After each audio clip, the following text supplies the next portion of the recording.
तो इस तरह से नीतीश कुमार की पुलिस तो खैर हम लोग जो बोलते हैं मनबढ़ू तो है ही, बल्कि कोई कंट्रोल नहीं है, कोई डर भय नहीं है। इन लोगों को जानकारी मिली है कि एक व्यक्ति पूरा थाना को चला रहा है और रोसड़ा में जो उसको पसंद आता है वो ठीक है, ना पसंद आया तो उसको पुलिस के टारगेट पे ले आता है। तो ये तो पता नहीं पुलिस थाना है या दलालों का अड्डा है वो। आज तो मंत्रियों की बात नहीं सुनी जाती है, एक अफसर मंत्री की बात नहीं सुनता है, कलेक्टर उनको बैठने के लिए नहीं कहता है, बीडीओ मुखिया जी को बैठने के लिए, एमएलए की बात तो छोड़िए, मुखिया जी को भी और एमएलए को भी नहीं बैठने के लिए कहता। इस सरकार से, नीतीश कुमार की सरकार से कोई उम्मीद नहीं। अगर है थोड़ी बहुत तो न्यायालय से। नमस्ते, मेरा नाम राजा है और आप देख रहे हैं रोसड़ा जंक्शन। अभी हमारे साथ रोसड़ा के पूर्व विधायक और बिहार कांग्रेस के कार्यकारी अध्यक्ष अशोक राम जी मौजूद हैं। ये रोसड़ा में राम सेवक राम जी के घर पे आए हुए थे, सांत्वना दिए हैं और परिवार का जो है सो दुख दर्द जाने हैं और उनको कानूनी कार्रवाई में कानूनन मदद दिलवाने का भरोसा दिलवाएं। क्या जानकारी मिली थी आपको कि क्या हुआ है राम सेवक राम? जानकारी मेरी कुछ पहले से भी थी, फोन पर मैं बाहर था, तो जो जानकारी मुझे टेलीफोन के माध्यम से मिली, यहाँ आने पर जो ज़मीनी सच्चाई है वो जानने का मौका मिला, तो और वो उससे स्तब्ध करने वाला था। बहुत ही भयानक है सच्चाई, और जो सच्चाई सामने आई है, पुलिस का जो चेहरा आया है सामने, वो मतलब निश्चित रूप से बहुत ही बर्बर और निर्दयतापूर्ण है। वो अंग्रेजों के शासन को भी मात कर दिया इन लोगों ने। और एक दलित पर ही अत्याचार, ये दलित की बात नहीं है, सिर्फ एक गरीब मजदूर की भी बात है। मानवता की हत्या की है हम लोगों ने, और मानवता शर्मसार हुई है जो जिस तरह का कुकृत किया इन लोगों ने। राम सेवक राम जी के बारे में तो मुझे लगता है कि बिहार का हर व्यक्ति जानता है, आप लोगों के ही माध्यम से, कि उनके साथ क्या बर्बरतापूर्ण हरकत हुई।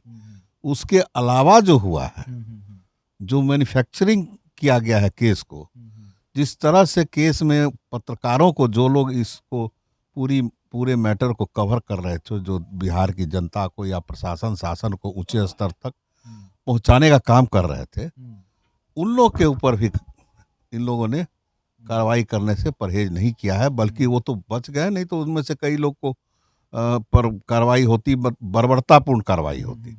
महिलाओं के साथ जो दुर्व्यवहार किया गया है, वो तो उसका वर्णन भी करना शब्दों में मुश्किल है।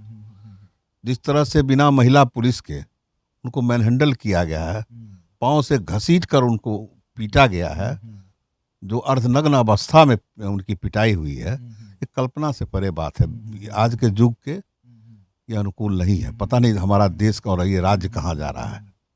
तो इस तरह से नीतीश कुमार की पुलिस तो खैर हम लोग जो बोलते हैं मनबढ़ू तो है ही, बल्कि कोई कंट्रोल नहीं है, कोई डर भय नहीं है इन लोगों को।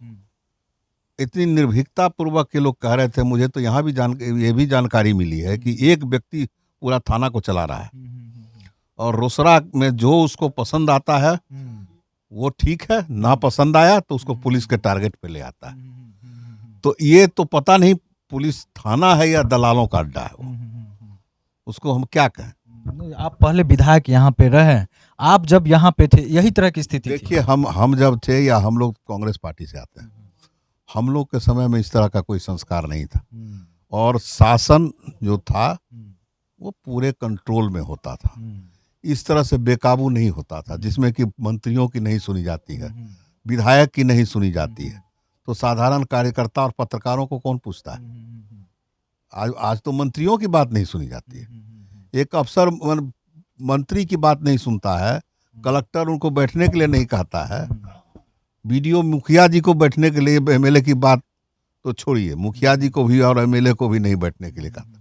तो ये तो स्थिति है प्रशासनिक। कोई पता नहीं क्या हो गया है इस राज को, और जनता अब कब तक बर्दाश्त कर रही है, आश्चर्य की बात है। नहीं, बहुत सारे दल के नेता यहाँ पे आए, और जो दुख दर्द है ये आम लोग जानते हैं, लेकिन सवाल ये है कि आखिर कार्रवाई कब हो। देखिए, दुख दर्द सब लोगों ने बांटने का प्रयास किया है। मेरे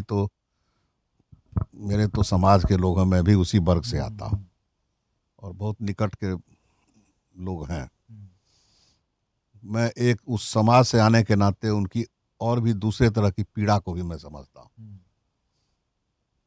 उनको जो सांत्वना अभी दिया जा सकता है, जो खोना था उन लोगों ने तो खो दिया, सब कुछ खो दिया। एकमात्र व्यक्ति वही कमाने वाला था, जिसके ऊपर आरोप पुलिस लगा रही है कि वो अल्कोहलिक था, जबकि पकड़ के वो जो जो एक तरह से वो बेहोशी की हालत में था, उसमें मुंह में शराब घुसा दिया गया, पिला दिया गया, मुंह में ढाल दिया गया। बात ये भी आ रही है कि कलेजा पे चढ़ के हुमच दिया और सर में चोट था। कलेजा पर चढ़ के हुमचा, उसके परिवार की औरतों को पीटा गया, और उसके घर में जो भी उसके बेटे लोग थे उनको पीटा गया।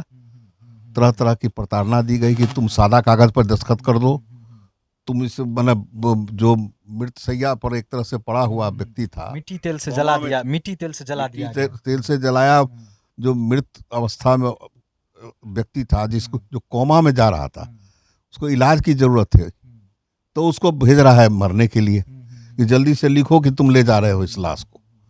तो ऐसी तो हद हो गई, इसका अत्याचार की कोई सीमा नहीं। और कौन सुनेगा? अगर सुनाने के लिए पत्रकार प्रयास करते हैं कि कोई जनप्रतिनिधि हो या उच्च अधिकारी सुने, तो उनको भी टारगेट कर लिया जाता है।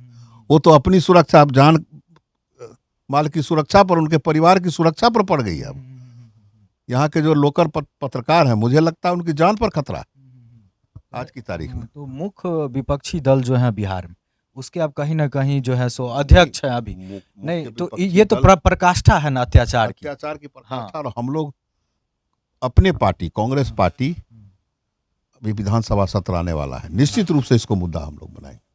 तब तक तो बहुत पुराना हो जाएगा। नहीं, पुराना तो नहीं है, कुछ हो नहीं रहा है। अभी तो देखिए, कागजातों को नष्ट किया गया, अस्पताल से उसके कागज को गायब किया गया, छीन लिया। हाँ। लेकिन सारे कागजात मैं इकट्ठा करूंगा। मैं उसी फील्ड से आता हूं, मैं जानता हूं अस्पताल में किस तरह से कार्रवाई होता है। मैंने भी वो काम किया है, पटना मेडिकल कॉलेज में भी मैं काम कर चुका हूं, मुझे पता है वहाँ का सिस्टम। कानूनी लड़ाई आप लड़िए, कानूनी लड़ाई हम लोग लड़ेंगे जी। परिवार के लोग मतलब समझ रहे हैं इस चीज को कि आप आए हैं तो कुछ। अब देखिए, परिवार के लोग समझे, वो तो अभी बदहवास हालत में। हाँ, क्योंकि रोज कोई ना कोई आके इतना बात तो नहीं, इतनी बात बोलना अलग बात है। मेरा एक इमोशनल सेंटिमेंट से भावनात्मक लगाव है। इस तरफ मेरी रिश्तेदारी भी है, मेरा गांव बगल में है, तो हमारा भावनात्मक लगाव भी है। सिर्फ विधायक और नेता और इसका नहीं है मेरा। विपक्षी दल के मुखिया होने के नाते पुलिस जिस तरह से की है पूरा, तो क्या इसको मतलब त्वरित कार्रवाई नहीं हो सकती है पुलिस पे? देखिए, तो मुझे इस सरकार से, नीतीश कुमार की सरकार से कोई उम्मीद नहीं। अगर उम्मीद है थोड़ी बहुत, तो न्यायालय से, न्यायालय के माध्यम से जो होगा उसी पर मुझे विश्वास है।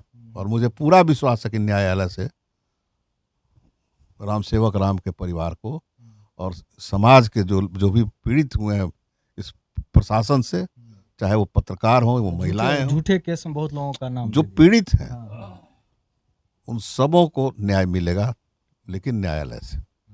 पूरा कोशिश कीजिए। प्रशासन से कोई उम्मीद हमको नहीं। हम लोग जहां तक होगा, चाहे वो डीजीपी हो या चीफ सेक्रेटरी हो, आज यहाँ से जाने के बाद प्रयास शुरू कर प्रयास में ऑलरेडी मैं कर चुका हूँ। अच्छा। पीएमसीएच में मैंने व्यवस्था की है कि वहां से आप पोस्टमार्टम रिपोर्ट की कॉपी मैं निकलवा लूंगा। तो ये बोल रहे हैं कि जो भी जिस तरह से भी मदद पहुंचाना होगा पीड़ित परिवार को, चाहे वो कानूनन हो, विधानसभा में जो है सो इस सवाल को उठा करके ये मदद पहुंचाएंगे।